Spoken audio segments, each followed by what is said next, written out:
Hello and welcome to Midnight Readings. Today we'll be reading The Knight in Shining Armour, written by Obsonance. Please stay to the end of the video as I will be making a few announcements. The Knight in Shining Armour. Shining Armour had known early on what his destiny was. Ever since his mother had brought him that pretend guard's pony costume and dressed him up in it, he'd known. He'd stood by Twiley in the front of the mirror, wearing the brass-plated armour and cheap straw plume, and he'd imagined it was the true golden armour of the Royal Canterlot Guards. He had liked the sound of that idea.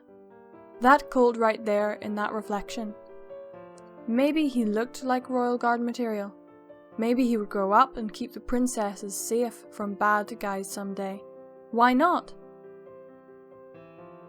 "Your name's Shining Armour," Twilight had said. "That's not a baker's name or a tailor name. That's a guard's name." It had started out small at first.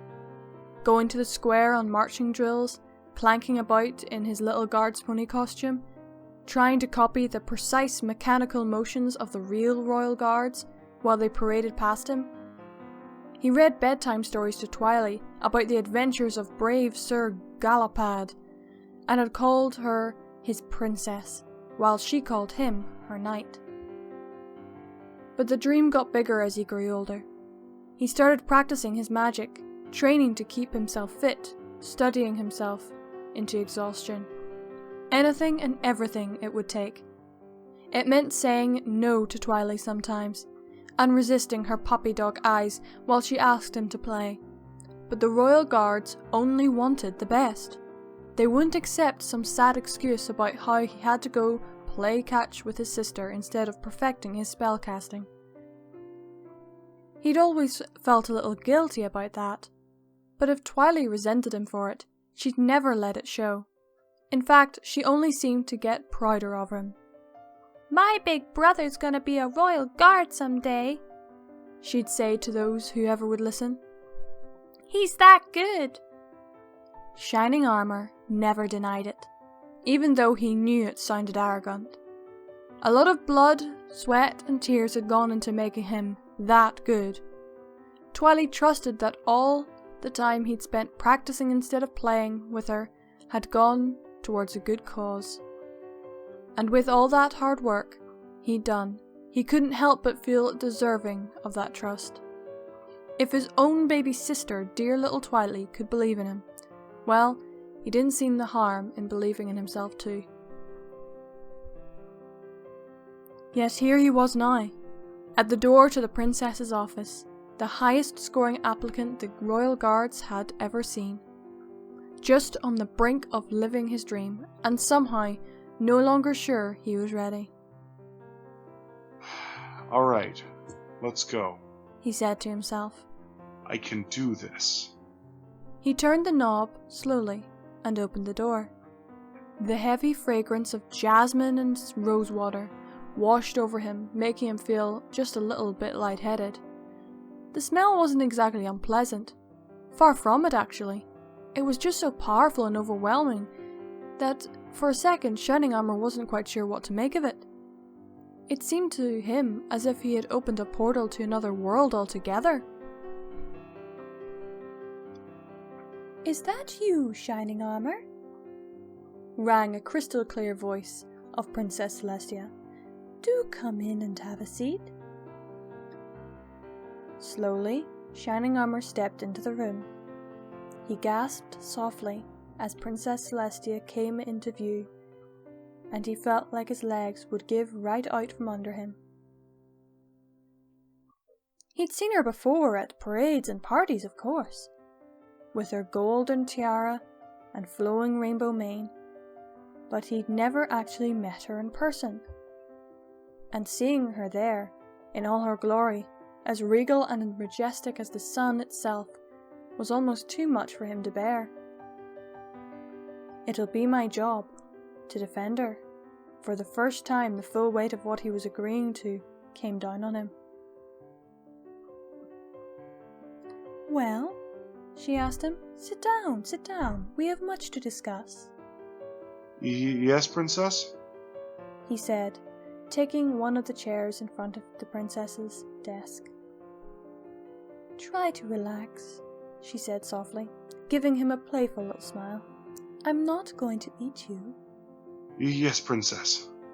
Her voice was so soothing and calm that Shining Armor did feel himself starting to relax. It reminded him of how his mother had used to sing him his lullabies when he'd been afraid of the dark at night. His heart stopped pounding in his chest, and he sat a little less rigidly in his chair. Wow, he whispered, deeply in awe at how easily she had steadied his nerves. Don't worry about it too much. Every pony gets nervous. She smiled again, and Shining Armor realized that he was smiling too. I trust you know why you are here, at least. Article 16 of the Guard Recruitment Manual. Shining Armor recited. Before an applicant is accepted into the Royal Canterlot Guard, he must have a private meeting with the princess as a final confirmation of his willingness to serve. You've memorized it? Celestia laughed. It sounded beautiful, like shining of bells. I suppose I shouldn't be surprised. Top of your class at the academy, top scorer on the guards exam, and top in everything else that matters. Quite the prodigy, as I've heard. Shining Armor blushed. He hadn't expected Princess Celestia to know so much about him. I try, Princess, he said quietly. Modest, she said. I like that. The initial shock of meeting the princess had left Shining Armor in full now, and he was starting to feel a bit less awkward in speaking to her. She wasn't quite the unapproachable goddess that he'd imagined. She was caring and kind, and in some small way, Shining Armor thought that it might be possible to comprehend her. If he tried hard enough, that is. At least he was no longer making a fool out of himself in front of her. He considered that a solid step in the right direction. Then something shifted. The princess's smile faded, and in its place became sort of a thoughtful look. She sighed as if she was preparing herself for what she was about to say to him. You can still turn back if you want to, you know. I'm sorry? He asked. He wasn't quite certain he had heard her correctly. Surely she wasn't suggesting that he'd quit. Not now, after everything he'd been through to get this far. The life of the Royal Guard is difficult, she said gloomily. It would be wrong of me to let you join without understanding that. He felt his cheeks go hot with anger. Did she think he did not know how tough it was to be a Royal Guard? Did she not realize that he'd already dedicated everything to this dream of his? Didn't she understand that he'd lay down his life to protect her if she asked him to? He took a deep breath and reined himself in. No, of course, she knew all that. I don't care, Princess, he said simply. I'll do whatever you ask me to do. I'll face whatever you tell me to. He looked at her pleadingly, only vaguely aware of how desperate he sounded. I just want to be a part of the Guard.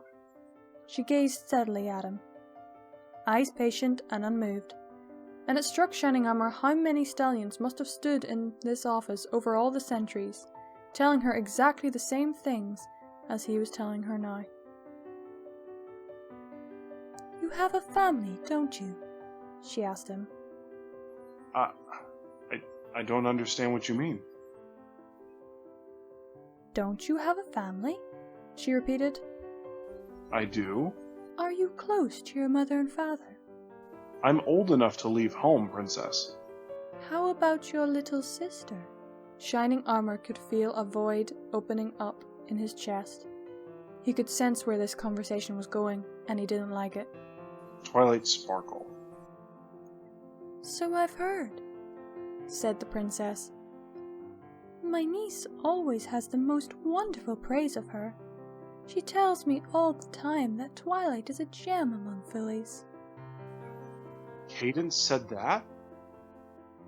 Among other things, the princess responded. She also says that Twilight loves her big brother very much.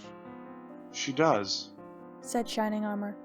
The void in his chest grew just a tiny bit wider. I'm her big brother, best friend forever. He realized how silly that must have sounded to the princess. That's what she calls me anyway. You understand that you won't be able to see her as much if you become a royal guard. And there it was, out in the open. There wasn't a lot of room for family in the life of the royal guard. They had their own barracks in the castle, close by the princess, where they lived, ate and slept, and vacations were rare. It was a full-time job, and Shining Armor knew that accepting it meant leaving Twilight all by herself. She'd have Mum and Dad and Princess Cadence, but not her big brother. Not outside of the occasional visit or letter. He wouldn't be there anymore to tuck her in bed at night, or teach her how to skip rope, like she'd been begging him to. He wouldn't be there to talk to her when she wouldn't speak to any other pony, or get her nose out of a book so that she could eat dinner. He'd still be able to see her sometimes, but as a stranger, it wouldn't be nearly as much as she needed from him. And the most terrifying thought? What if he died in the service and never came back at all? He always imagined Twilight's tears in her eyes, shouting at him.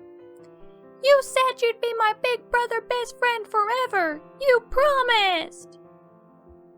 I didn't tell her that, he said sadly. I didn't think she could take it. And do you think it'll be any better once she finds out?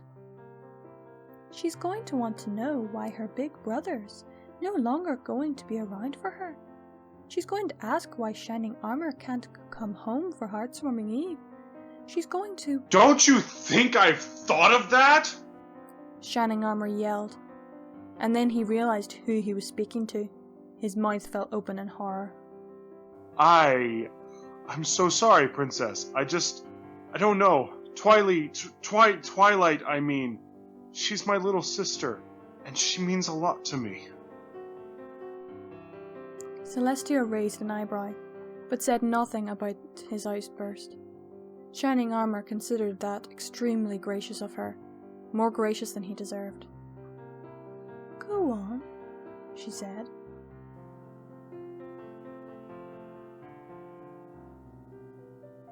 Okay. I guess sometimes I think she needs me too much. She doesn't talk to any pony her age, doesn't get her nose out of a book unless I ask her to. It feels like, because she has me, she doesn't see the point in having friends of her own. Even as he said it, it sounded like a terrible, awful, horrible lie. An excuse so that he could choose himself over his own baby sister, and not feel selfish about it. The argument had seemed so right and reasonable when he'd used it against himself the night before, but now in front of the Princess Celestia, it all felt like a sham. And I guess, whatever happens, I'm not going to be there for her forever. She's going to need to find her own way through the world someday, and I keep asking myself if she can do that while she's still got me to lean on. Maybe it's good for her that I'm leaving. The princess looked at him, her face impassive.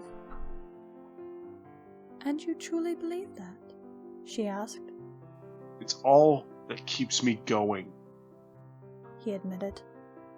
But then he thought about it more, and couldn't help but wonder if there was a glimmer of truth in what he just said. What would Twilight do with her life if she thought she could spend it all sheltered behind him, never learning to fly a kite or ride a scooter unless he taught her how? Would she grow up into a lonely old mare who'd only ever have her books and her brother to keep her company? Was he actually doing her a favour by leaving and letting her stand on her own four hooves for once? Or was that another rationalization? I just want what's best for my baby sister, he said. I'd give this up in a heartbeat if, well, except I don't know what's best for her. I just know what's best for me. I understand, said the princess. And by some miracle of empathy, it sounded as if she really did know what he was feeling. It's not easy having a little sister, is it? I guess not, princess. Celestia nodded in sympathy. She's going to miss you terribly, isn't she? She is. And you'll miss her too, won't you? More than anything. It's a hard choice, princess. Well, she said, that's not a bad thing, or unexpected.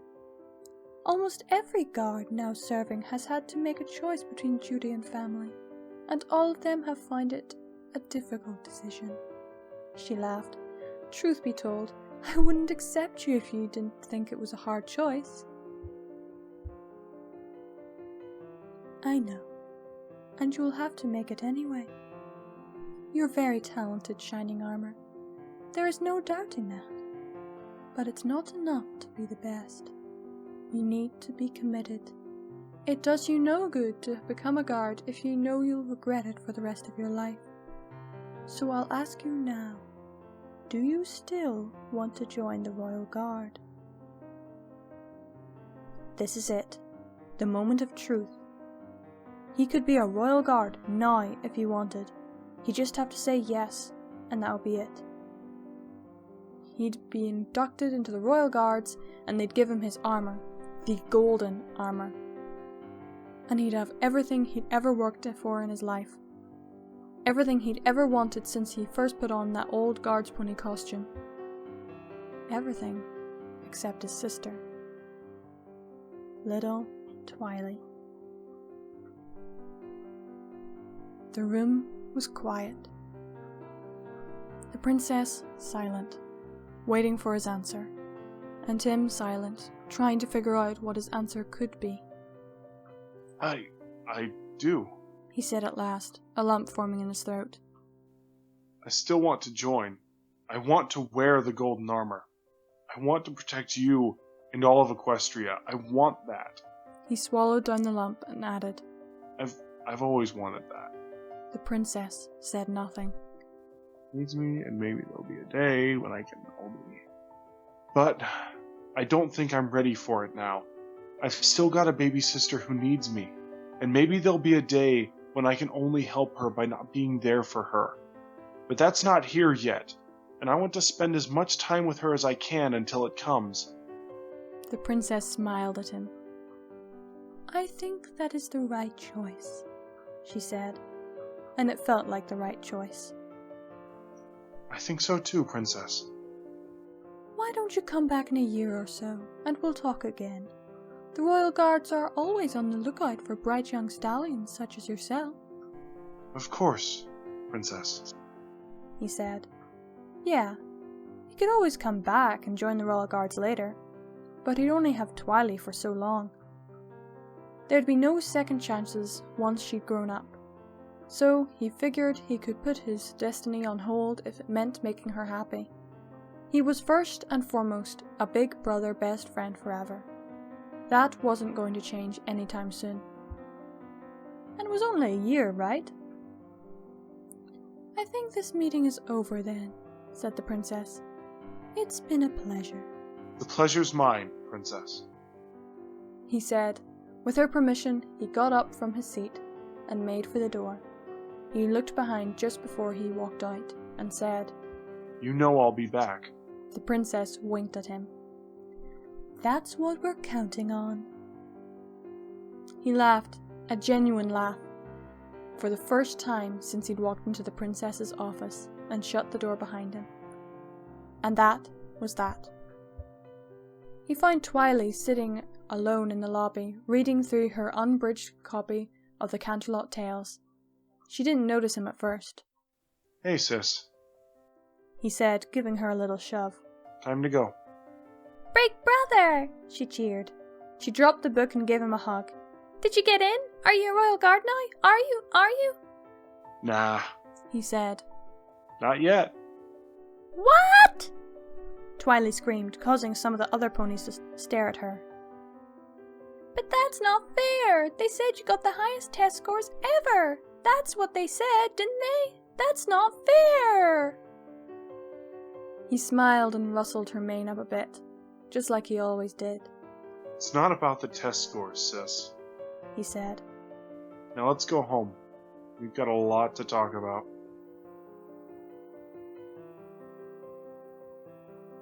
And that was The Knight in Shining Armour, written by Obsons. Oblescence?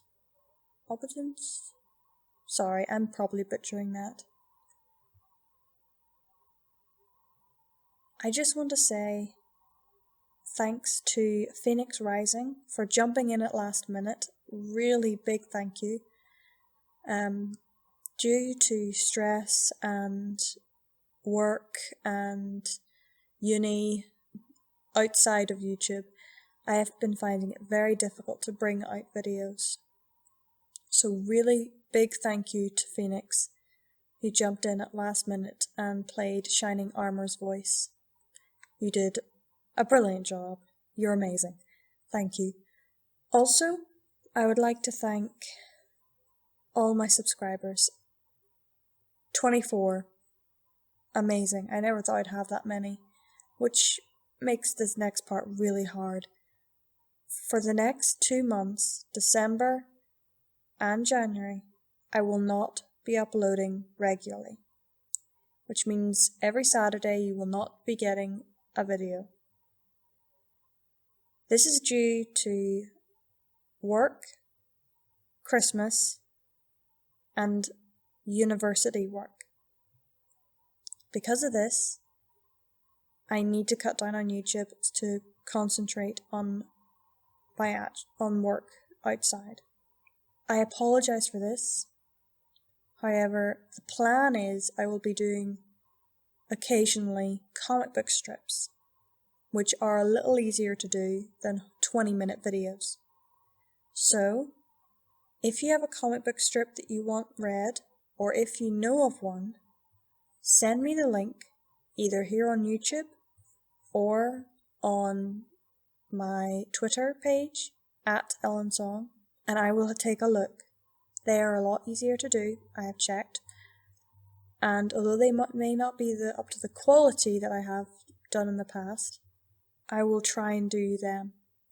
I'll also be doing a collab with a friend of mine, so I will have that video out. Not sure exactly when. It'll probably be near the end of December when I put out that video, and I hope you enjoy that because that is going to be great fun. So until next time, which could be any time, I hope you enjoy the videos, and I hope you enjoy the season finale. I myself will not be able to do a review on it as I wanted to. However, you never know. Maybe in the future. Until next time, stay brony!